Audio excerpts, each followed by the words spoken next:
and welcome to Growing Older and Wiser. I'm Krysta Gibson. I'm going to do something a little different today. I'm sure by now that you have heard of the drag queen story hours that have been happening at some libraries, and there's a lot of brouhaha over it. Well, this is going to be Krysta's kind of story, few minutes. I'll explain. First of all, no, I'm not a drag queen or king, so forget that. And this isn't going to take an hour, but I am going to read to you today. And because that's what the drag queens do. They read to their children and their parents, and they read little stories. And, you know, it's all pretty harmless as far as I can tell, but I digress. Anyway, this is a book called The Jesuit Guide to Almost Everything, A Spirituality for Real Life, and it's by James Martin, who is a Jesuit priest, and it's based on the teachings of St. Ignatius.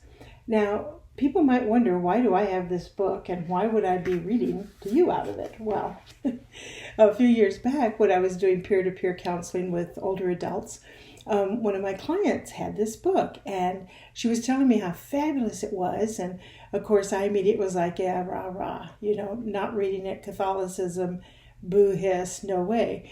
And she said, no, she said, I understand. She said, this is just so refreshing. And it's about spirituality from such a different viewpoint than what you usually think of for like the Catholic Church and Christianity.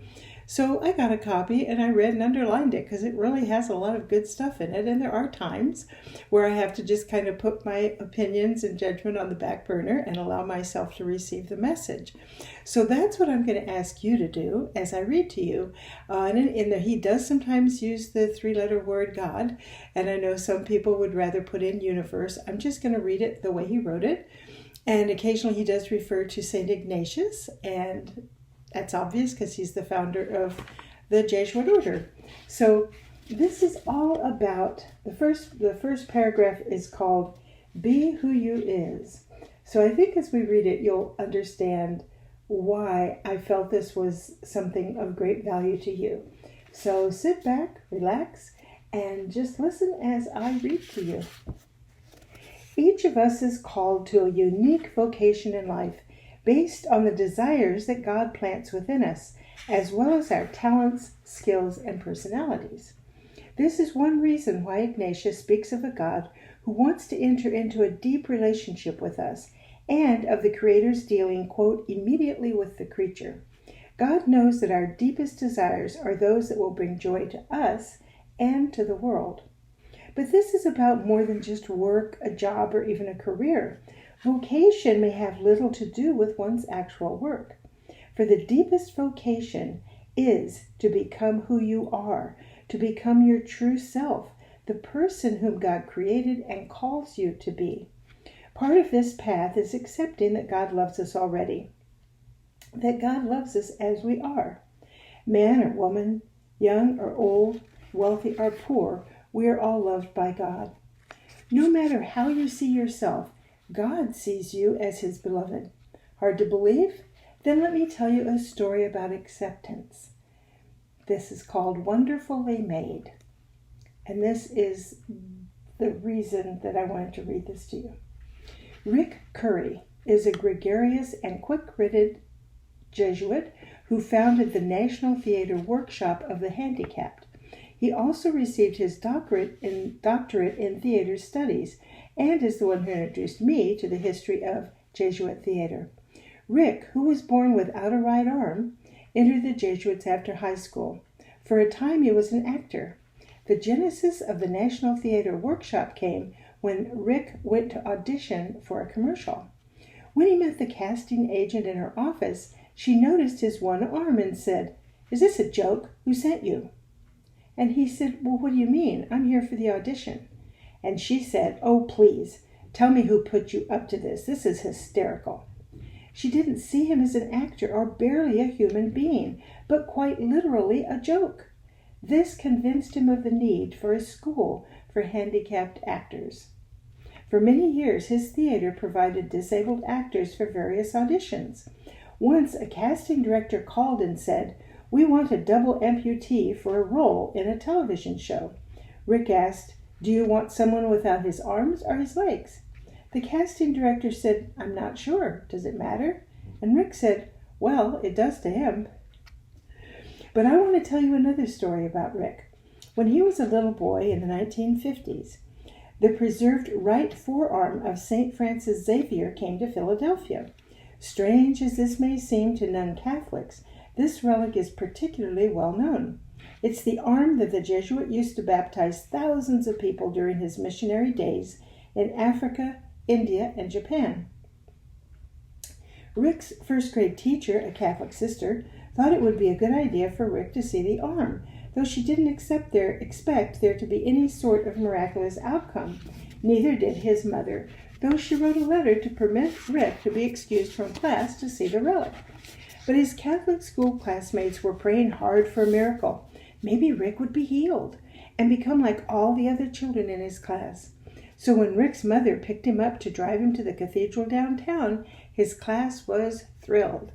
A huge line wound up and down the aisles of the cathedral.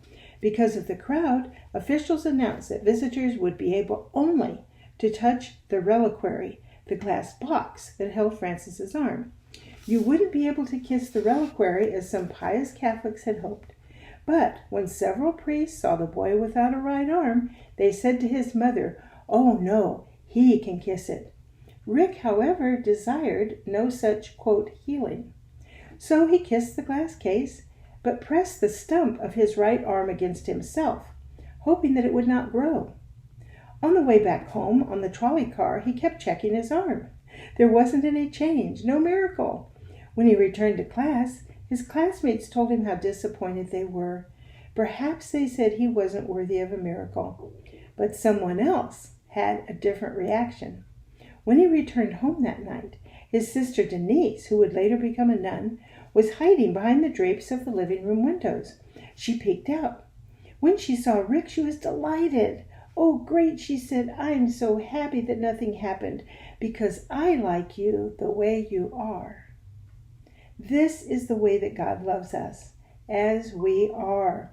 Rick never forgot that affirmation. It helped him to see his disability as a gift, as an entry into the humanity of others, and as a reminder of the call to be grateful for all in life. He told me recently that a disability was a negative, quote, only to the extent that you absorb the negative impressions of others, end quote. So maybe a miracle did happen that day. Self-acceptance is the first step to holiness, but for many, the path to self-acceptance can be arduous. Men, women, and children in ethnic or social minorities, with physical disabilities, with dysfunctional family backgrounds, with addictions, or those who feel unattractive, uneducated, or undesirable, may struggle for many years before accepting themselves as beloved children of God. But the journey is essential. Many gay men and lesbians, for example, have told me that the real beginning of their spiritual path was accepting themselves as gay men and women. That is the way that God has made them. Coming to see themselves in this way, and more important, allowing God to love them as they are, not as society might want them to be or think they should be, is an important step in their relationship with God. Quote, "For it was you who formed my inward parts. You knit me together in my mother's womb," says Psalm 139. "I praise you, for I am fearfully and wonderfully made." God loves us as we are because that's how God made us. This is something of what the psalmist may have meant and what Rick's sister meant as well. The reason I wanted to read that to you is it is so powerful. And for us, as we age, self-acceptance, I believe, becomes even more important. It's important all our lives. Of course it is. This is especially important as we age. And maybe it hasn't happened to you yet, where people treat you with disdain or ignore you because of your age.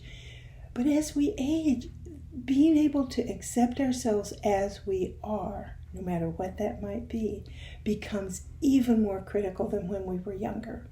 So I wanted to read this to you and maybe listen to this again, because there's just a lot in there to think about and to apply to your own life. And as I said, it's important to accept ourselves our entire lives, so share this message with others. But as we age, coming to accept and even like ourselves is so important. Notice I didn't say love ourselves. Sometimes I think that's a little hard. Depending on how much self-hatred was beat into you or how our society continues to beat into you. You might say, well, I can never love myself. Okay, fine. Like yourself because you're a delightful, wonderful human being. Focus on your wonderful positive traits, of which I know there are many, and allow yourself to like yourself and even say, I like myself just as I am. Warts and all, as they say. This is my message for you, that growing older and wiser involves learning to love ourselves and accept ourselves just as we are, and then be able to live our lives in a richer, more loving, happier, more positive way. Thanks so much for listening. I hope that you've enjoyed Krysta's story, Not an Hour, and I'll see you next week. Bye.